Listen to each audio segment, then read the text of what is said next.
Hola, ¿cómo están? Bueno, aquí estamos en un lugar que es propio del colegio, el lugar donde nos encontramos siempre los profesores. Quería transmitirles un poquito lo que tiene que ver con algún aspecto pendiente de lo que es el marco teórico. Luego que terminaron ustedes la primera etapa del trabajo, que es la parte que termina con la viabilidad y la justificación, viene lo que se llama el marco teórico.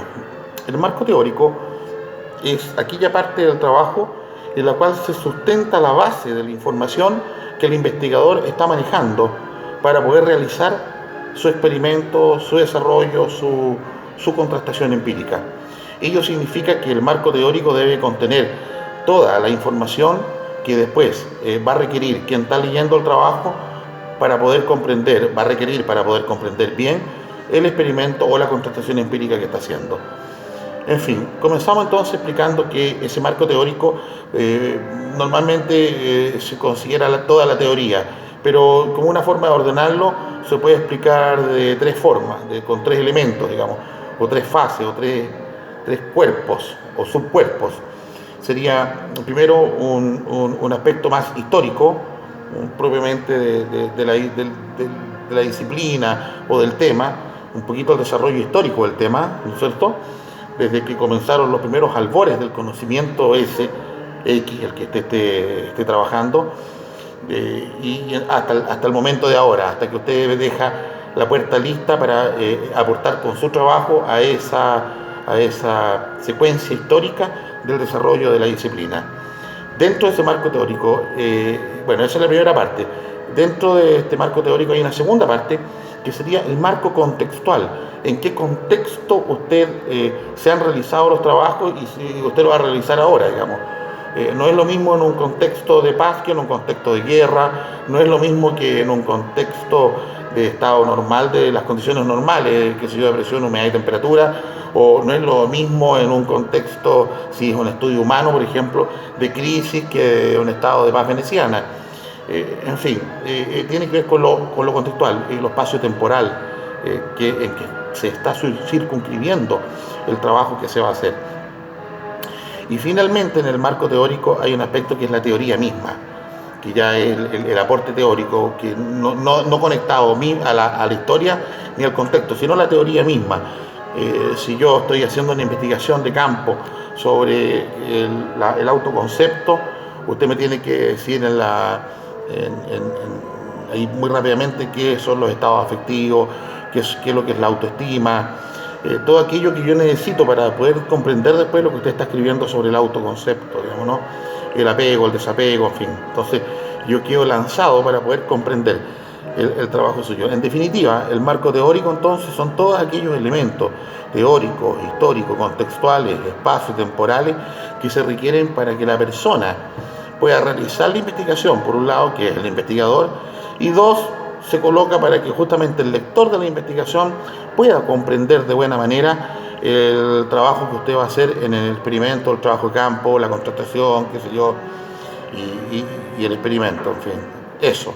Eso a grosso modo lo que es el marco teórico, de manera muy sucinta, por cierto. El marco teórico en una investigación normalmente lleva una buena parte del trabajo. Sí, sí, sí, siempre son varias páginas. eh, es lo que más acumula, porque es para dejar justamente al lector de la investigación lanzado listo, presto para poder comprender, así capturar de mejor forma la experimentación, el desarrollo que se llama, se puede decir, el desarrollo. Bien, eso sería el marco teórico. Si usted tiene dudas, me las pueden hacer jóvenes eh, en aula, digamos, ¿no? Después, cerrando el marco teórico, que es bastante, pasamos a una cosa que se llama la metodología, que tiene que ver con dos puntos: el diseño metodológico que usted va a usar para hacer el trabajo y, y el tipo de experimento mismo que va a hacer. Por ejemplo, si el diseño va a ser hipotético deductivo, si va a ser un estudio de campo, de grupo, individual, va a tomar el universo, va a hacer un análisis de texto, va a ser, qué sé yo, relacional, va a ser un estudio por categorizaciones, por lista de cotejo, en fin, hay mucho, está especialmente lo que estamos hablando nosotros, que es la metodología cualitativa, que es propia de las ciencias humanas y de las ciencias del hombre. No olvide que las cuantitativas son propias de las ciencias factuales, de las ciencias naturales, ¿ya? Entonces, volviendo al punto, es que usted en el diseño metodológico también tiene que ver el diseño experimento. ¿Cuál es el experimento que van a hacer, que van a realizar? ¿Cómo lo realiza? ¿Cuál es el diseño experimento de la persona? Fíjate que va a levantar indicadores, va a establecer un trabajo grupal, en fin. Eso se lo voy a explicar yo también. Y después de eso viene, después que usted me explica el diseño metodológico y el diseño experimento, usted me dice cómo se hace el desarrollo, cómo se hizo la investigación precisa, dónde, cómo, cuándo, cuáles fueron las observaciones que se hicieron y cuáles fueron las conclusiones que llegó el autor en ese estudio de campo. Finalmente, entonces, entramos a un proceso que es juntar toda esa información, levantar indicadores, categorizar, decía yo, relacionar y reificar la información para llegar después a la discusión. La discusión es que en su estudio usted estableció que el autor tal o cual decía en el marco teórico, el autor tal o cual decía que se daba esta situación y esta otra situación, y otro autor, fulanito y sutanito, decían que era otra situación. Usted los cruza, como que los hace competir, pero los hace competir también sumando lo que hizo este investigador, el trabajo, el desarrollo mismo.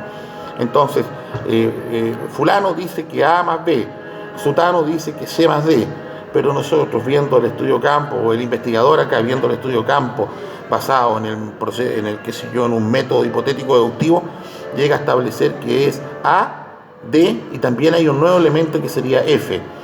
Y entonces todos esos elementos usted los hace discutir. Esa es la discusión. Y en la conclusión, entonces usted trabaja sobre los objetivos.